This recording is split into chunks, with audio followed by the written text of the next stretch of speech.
हरे Krishna. Radhe Radhe friends, कैसे हैं आप सब। आशा करती हूँ आप सब खुश होंगे, स्वस्थ होंगे। फ्रेंड्स, आज मैं आपको दिल दहलाने वाली एक सत्य घटना पर आधारित एक कहानी सुनाने जा रही हूँ, जो हमारे लड्डू गोपाल पर आधारित है। तो चलिए फ्रेंड्स, चलते हैं। वीडियो को लास्ट तक ज़रूर देखना, और आपको अगर ये सत्य घटना अच्छी लगे तो प्लीज़ लाइक और सब्सक्राइब भी कर देना, और कमेंट में राधे राधे भी लिख देना। तो चलिए फ्रेंड्स, जानते हैं। एक भक्त थी जो लड्डू गोपाल की दिन रात सेवा करती थी, और वह लड्डू गोपाल को एक दिन के लिए भी कहीं बाहर छोड़कर नहीं जाती थी। वह सुबह से शाम तक लाला की सेवा करती थी, और अगर वे घर के किसी और कार्य में व्यस्त रहती थी तो वो बार बार झांककर अपने लाला को देखती थी।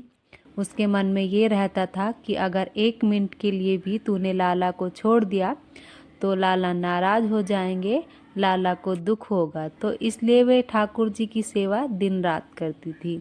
एक दिन क्या हुआ कि अचानक से उसके रिश्तेदारी में कुछ ऐसा हुआ कि उसको कुछ दिन के लिए बाहर जाना पड़ा। उसने मना भी किया, लेकिन उसका जाना ज़रूरी था। तो उसने सोचा कि अब लाला की सेवा कैसे होगी, मैं लाला को तो लेकर नहीं जा सकती।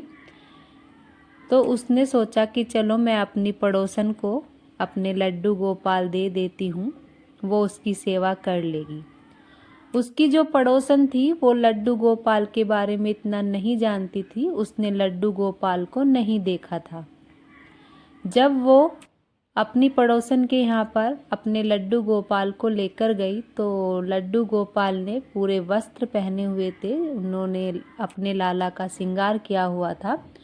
तो वो बोली कि देखो बहन, मैं कुछ दिन के लिए बाहर जा रही हूँ, मेरी मजबूरी है, मैं अपने लाला को अकेला घर पर नहीं छोड़ के जा सकती, तो इसलिए मैं तेरे पास अपने लाला को देकर जा रही हूँ, और ऐसे ऐसे तू उसकी सेवा करना, सुबह इसको स्नान कराना, भोग लगाना, सुलाना, खिलाना पिलाना। उस भक्त ने अपनी पड़ोसन को अपने लड्डू गोपाल की सारी सेवा बता दी। पड़ोसन बहुत अच्छी थी, उनका बहुत मिलाप था दोनों का, लेकिन उसने कभी लड्डू गोपाल बिना वस्त्र के नहीं देखे थे। तो उसने कहा चलो ठीक है बहन, मैं तुम्हारे लाला की सेवा कर दूंगी।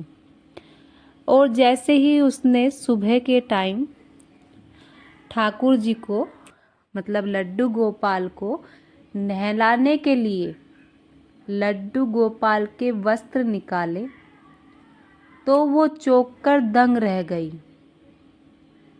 उसने देखा कि लड्डू बाबू का एक हाथ में लड्डू उनके मुख के पास है, एक हाथ नीचे है, एक पैर उन्होंने पीछे किया हुआ है और एक थोड़ा सा मोड़े हुआ है।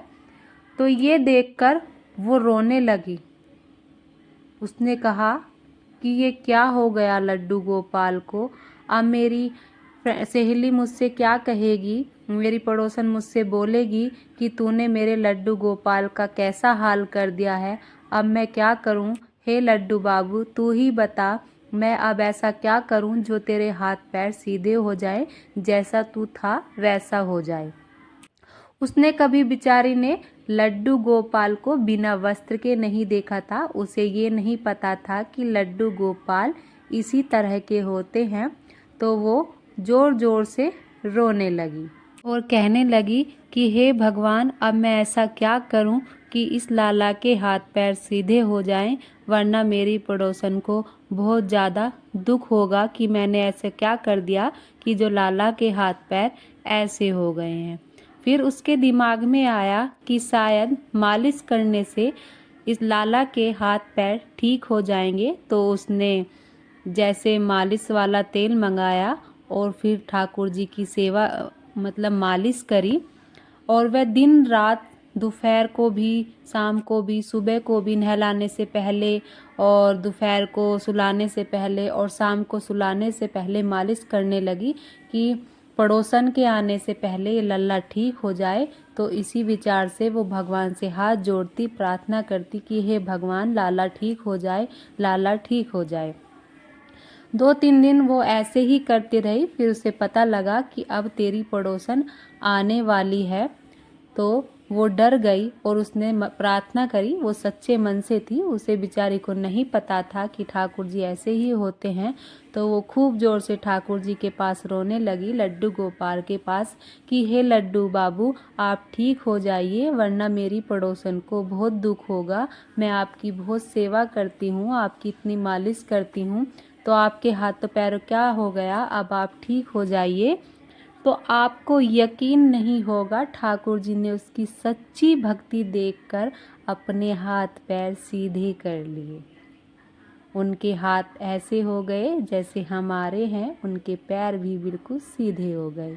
ये देखकर वो बहुत ज़्यादा खुश हो गई और अब उसने सोचा कि अब मेरी फ्रेंड्स को कोई दुख नहीं होगा। अब वो अपने लाला को ऐसे ही ले जाएगी जैसा वो दे के गई थी। उसके बाद वो भक्त अपनी सहेली के घर पर आती है, अपनी पड़ोसन के घर पर। तो वो बोलती है कि कहाँ है मेरे लड्डू गोपाल। तो उसकी पड़ोसन लड्डू गोपाल के पास ले जाती है, लेकिन वो लड्डू गोपाल को देखकर भक्त रोने लगती है। बोलती है, ये मेरे लड्डू गोपाल नहीं है, मेरे लड्डू गोपाल के हाथ में तो एक लड्डू था और उसके हाथ पैर ऐसे ऐसे थे, ये तो कोई और है, ये कान्हा की मूर्ति है, मेरे ठाकुर जी ये नहीं है, तूने मेरे ठाकुर बदल दिए हैं, मेरे ठाकुर जी कहाँ चले गए, मेरे लड्डू गोपाल कहाँ चले गए, ये बता। और वो जोर जोर से रोने लगी। पड़ोसन के बहुत समझाने पर भी वो भक्त नहीं मानी और बस यही बोलती रही कि ये मेरे लड्डू गोपाल नहीं है, तूने मेरे लड्डू गोपाल बदल दिए हैं, मेरे लड्डू गोपाल कहाँ हैं, जल्दी बता।